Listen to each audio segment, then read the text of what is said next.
Every developer has heard these three words, and most use them in the same sentence, often interchangeably.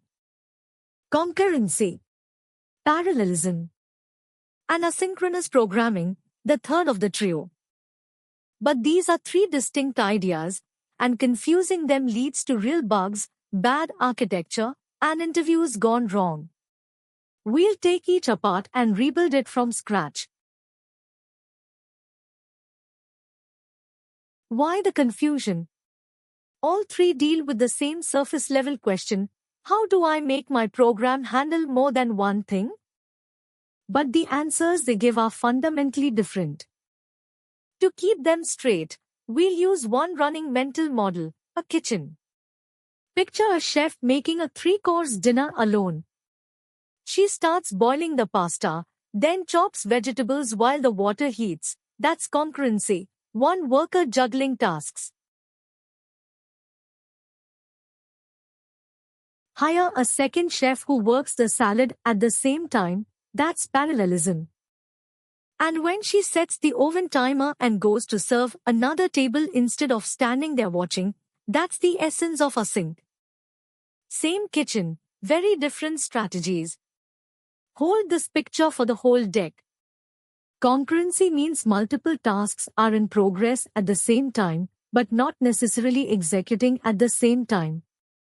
On one core, they take turns. Task A runs first, then task B, back to A, then B again. The processor switches so fast it feels simultaneous, but only one instruction runs at any given clock cycle. It's extremely fast turn-taking.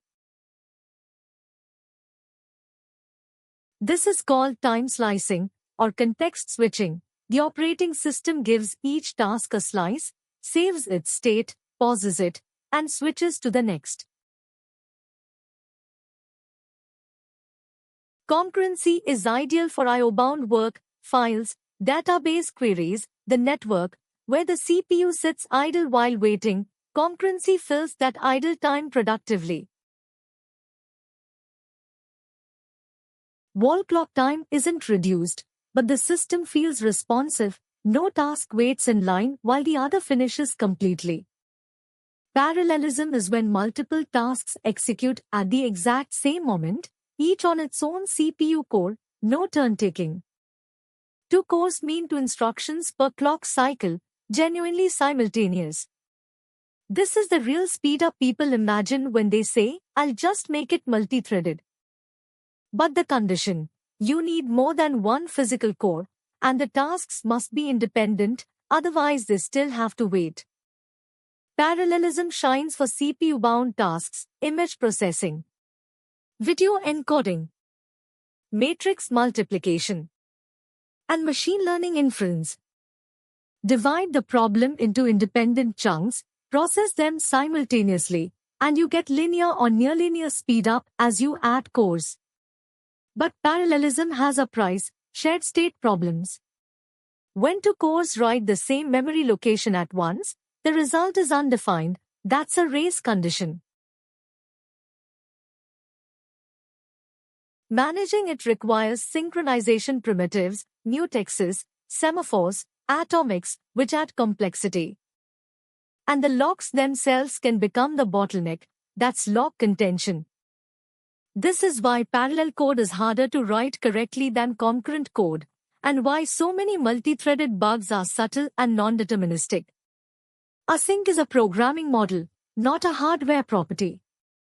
It answers a different question: how can a single thread handle many tasks by never sitting idle? The core idea is the event loop.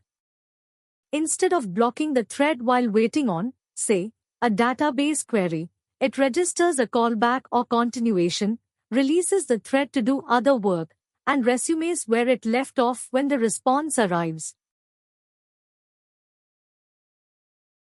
Here's the payoff, shown in Ruby fibers. Each fiber yields during its wait, so neither blocks the other.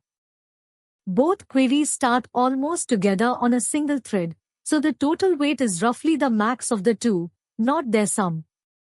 That's the key efficiency gain. In production Rails, the Async Gem or the Falcon server use this fiber model, one process handling many simultaneous requests without spawning thousands of threads. Async uses special syntax per language. Async and await in JavaScript, Python, and Rust. Fibers in Ruby. Goroutines in Go. And coroutines in Kotlin and C++20. Whatever the syntax, the runtime transforms your linear-looking code into a state machine that pauses and resumes at every await point. Some added depth: threads versus processes. Threads share one memory space, cheap to create, fast to switch, but that shared memory is exactly where race conditions live. Processes have isolated memory, safer, but heavier, and they communicate through interprocess communication or message passing. The actor model, Erlang's processes, Ruby's Raptors, deliberately chooses isolation. No shared state means no races. A closer look inside the event loop: one thread runs a task until its next await, parks it, runs the next ready task, and when some I/O completes, that task is queued back to resume. That's how one thread juggles thousands of connections. But the catch every async beginner hits: a CPU-heavy task blocks the entire loop, every other task stalls, because there's only one thread. Async is for waiting efficiently, not for crunching numbers. How do they relate? Concurrency is about structure, how you design the program to handle multiple tasks. Parallelism is about execution, whether those tasks physically run at the same time. And async is a specific technique that achieves concurrency without requiring multiple threads at all. Rob Pike, co-creator of Go, captured it perfectly. Concurrency is about dealing with lots of things at once. Parallelism is about doing lots of things at once. A decision framework: 4 questions in order. 1. Is the bottleneck CPU or I/O? Profile first. Most web apps are I/O bound, 80 to 95% of response time. 2. How many tasks run at once? Dozens of threads are fine, thousands are expensive at 1 to 8 megabytes of stack each. That's where async wins. 3. Do tasks share state? If yes, everything gets harder, and a single event loop naturally avoids it. 4. What does your runtime support well? Node is async by design. Go has cheap goroutines. Ruby has the GVL plus Raptors. And remember, adding parallelism to an I/O-bound problem often changes nothing. Before you parallelize everything, one inconvenient truth: MDL's law. If a fraction p of your program can be parallelized, the maximum speedup with n processors is 1 over the quantity 1 minus p plus p over n. The punchline: if half your code is inherently sequential, the maximum speedup you can ever achieve, even with infinite cores, is just 2 times.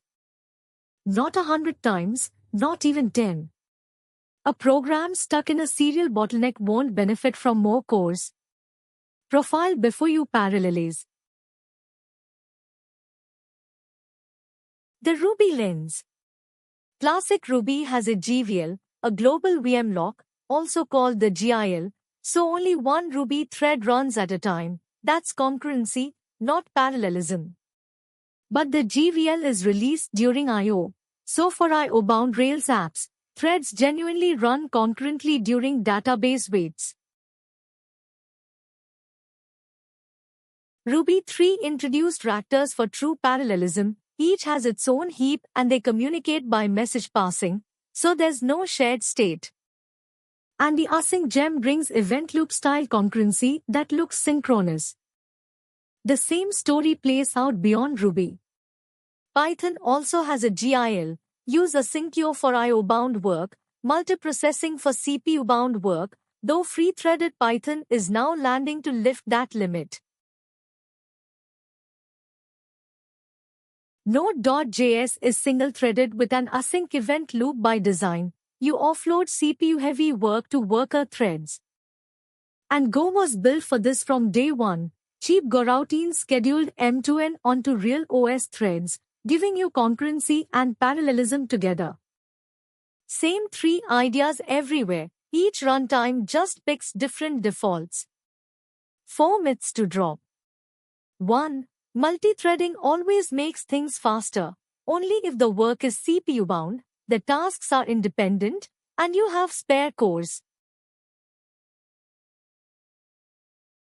2. Async means parallel. No, it's one thread, interleaved, never truly simultaneous. 3. Concurrency is dangerous, shared state multithreading is, but a single event loop, or actor models, are remarkably safe. 4. The GVL makes Ruby threads useless, false for IO-bound work, where the GVL releases during waits. It only bites for CPU-bound computation. In practice, real systems use all three at once. A web server handles 10,000 concurrent connections via async I/O. Keeps a thread pool for blocking operations that can't be made async. And sends CPU-heavy jobs, image resizing, PDF generation, to a worker pool that spreads the work across all available cores. Async, concurrency, and parallelism, each doing its job in its own layer. The cheat sheet, 1 row each. Concurrency. Tasks interleave by turn-taking, best for responsiveness and I/O. The cost is design care. Parallelism. Tasks run at once across many cores, best for CPU-bound speed. The cost is race conditions and locks. Async. One thread that's never idle, best for many I/O waits. The cost is that CPU work blocks the loop. Pause and screenshot this one, the whole topic on a single row each. So the three form a layered mental model. Async is a subset of concurrency, and parallelism is the hardware power underneath. Async squeezes maximum I/O efficiency from a single thread. Concurrency is the broader design of multiple tasks making progress. And parallelism is the hardware power to split CPU-bound work across cores. Most real systems use all three. Knowing which tool belongs in which layer is the difference between a system that scales gracefully and one that crushes under load. Quick question for you. Which one bites you most in production, race conditions, a blocked event loop, or the GIL? Tell me in the comments. And one last question for you. This one's for the comments, and I'm not going to answer it.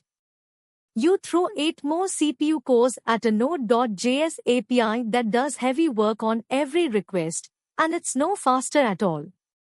Why? And what would actually fix it? Think about everything we covered, the single-threaded event loop, CPU-bound versus IO-bound, worker threads. Drop your answer in the comments, the best one gets pinned. And if this video finally made concurrency, parallelism, and async click for you, hit like and subscribe. More deep dives like this are coming.